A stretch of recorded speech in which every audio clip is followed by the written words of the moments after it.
Europe 1 Matin. Europe 1, il est 7h17. Si l'on se fie au calendrier, on se dit que la France est un pays qui a de la mémoire. Au total, il y a 11 journées commémoratives chaque année, comme ce 8 mai, fête de la victoire des Alliés en 1945. Mais tout ça, est-ce que ça ne fait pas trop ? Ne serait-il pas temps justement de tailler dans ces journées commémoratives ? C'est la question qui fâche de 7h15 sur Europe 1. Et pour y répondre, je reçois Nicolas Offenstadt. Bonjour monsieur. Bonjour. Vous êtes historien, co-auteur de La Grande Guerre, carnet du centenaire chez Albin Michel. Ah oui, parce que cette année, on célèbre aussi les 100 ans du début de la 14 et 44. Première Guerre mondiale, évidemment. Est-ce que ça a encore un sens, tout ça, Nicolas Offenstadt ? Est-ce que trop de journées commémoratives ne nuisent pas, finalement, ne nuisent pas ? Écoutez, franchement, non. Franchement, je pense pas. D'abord parce que toutes ces journées ne sont pas commémorées au même niveau. Vous savez, il y a des très grandes journées comme le 11 novembre, comme le 8 mai. Il y a des journées qui sont moins connues, qui peuvent concerner les guerres coloniales, qui peuvent concerner des aspects particuliers de la Seconde Guerre mondiale. Et puis, vous savez, il y a encore plus que ces journées-là. Il y a même des commémorations nationales. Le ministère de la Culture édite un gros livret avec des dizaines de commémorations, des dates de naissance d'écrivains, des événements politiques. Donc la question, c'est évidemment de les hiérarchiser. Et c'est évidemment ce qui est fait, puisque les gouvernements, les autorités politiques ne commémorent pas tous les événements de la même manière. Mais là, regardez quand même là. Aujourd'hui, 8 mai, donc la Deuxième Guerre mondiale. 9 mai demain, l'Europe. 10 mai, après-demain, l'abolition de l'esclavage. C'est un peu le supermarché de la commémoration. Honnêtement, on n'en retient plus rien. Vous avez entendu le micro-trottoir là tout à l'heure, Oui, au tout début à fait, du 7h? je l'ai entendu, bien sûr. Alors j'espère qu'il n'est pas représentatif parce qu'il y avait évidemment des questions qui se posaient.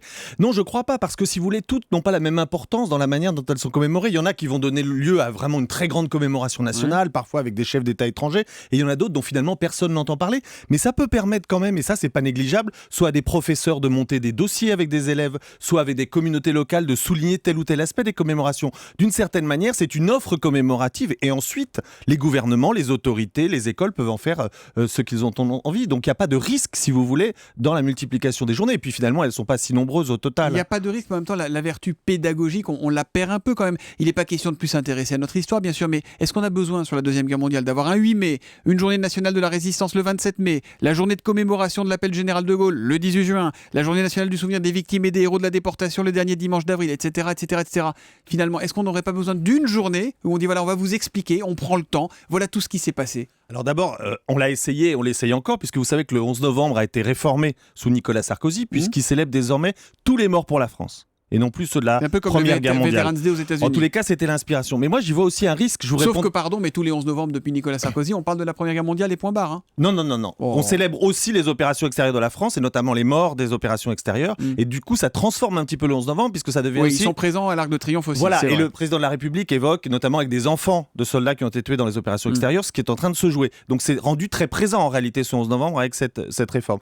Et pour vous répondre, on pourrait vous reposer la question en sens inverse. Est-ce que le fait de fusionner toutes les commémorations, voire toutes les guerres dans un seul jour ou dans quelques-uns, c'est pas au contraire entretenir la confusion chez les Français? Parce que si vous dites, finalement, on célèbre les deux guerres, vous avez l'impression que finalement c'est un peu la même chose. Combattre en 14-18 ou combattre en 39-45, c'est pareil. Alors que l'intérêt de commémoration, c'est pareil, c'est quand même la pédagogie. Et vous, les médias, vous jouez un rôle important.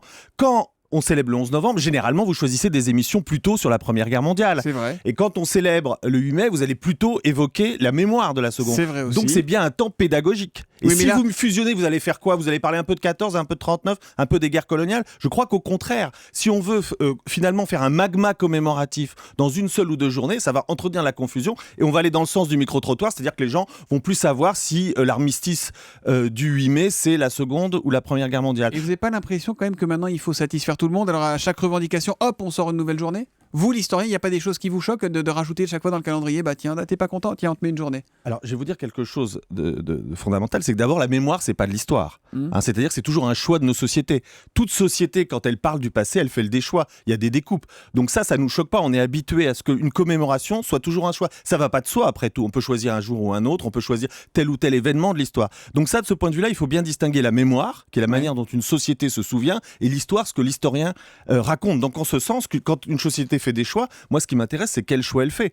Donc je crois qu'il ne faut pas tant s'inquiéter des commémorations, de voir lesquelles on choisit. Et quand c'est évidemment rappeler des événements très durs ou très troubles, et qui peuvent aider aussi les gens à vivre ensemble. Parce que si les communautés différentes que vous évoquez se retrouvent dans une histoire nationale, même par fragments, c'est aussi... C'est un ciment. C'est un ciment, bien sûr. Donc, je ne crois pas qu'il faut s'inquiéter d'intégrer des commémorations qui touchent aux guerres coloniales, qui touchent aux violences coloniales. Ça permet aussi à différents types de populations en France de se retrouver dans l'histoire, au lieu d'avoir un seul grand récit auquel tout le monde devrait adhérer. Je vais pas me faire des amis, mais aujourd'hui, le 8 mai, par exemple, est-ce que les enfants seraient pas mieux à l'école plutôt que chez eux, avec une grande journée historique où on leur raconterait le matin la guerre de 14, l'après-midi la Deuxième Guerre mondiale, non? Alors là, je suis tout à fait d'accord avec vous. Je pense qu'il Ce faut qu'on faire. entend, c'est le besoin je parle de pédagogie pas forcément dans du votre jour discours. férié, mais absolument. Et je pense que d'ailleurs, il faut moderniser les commémorations. Ça, c'est le Ah oui, vrai parce que- enjeu. ça c'est pareil. Alors, on arrive, dépôt de gerbes de fleurs, un discours, une Marseillaise. Dans le meilleur des cas, il y a une statue, donc tout le monde est content. Il faut dépoussiérer tout ça. Absolument. Et alors, ce que vous proposez, moi, je suis tout à fait pour. Je l'ai dit à plusieurs reprises, c'est que par exemple, on pourrait utiliser ces commémorations, par exemple, pour banaliser ou rendre gratuit des journées du cinéma de guerre.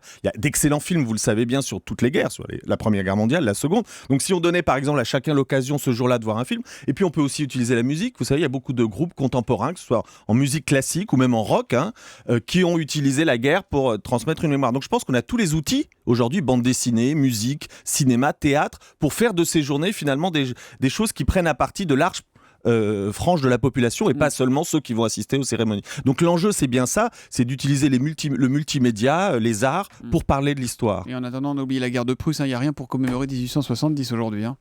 Ah bah, y a d'autres commémorations qui vont venir, rassurez-vous. Je vous taquiner. Merci Nicolas Offenstadt. Et puis parce que l'histoire, ça reste formidable à apprendre, je recommande votre livre, La Grande Guerre, carnet du centenaire. C'est donc publié chez Albin Michel. Merci d'être venu ce matin en direct sur Europe 1. Bonne journée. Europe 1 matin.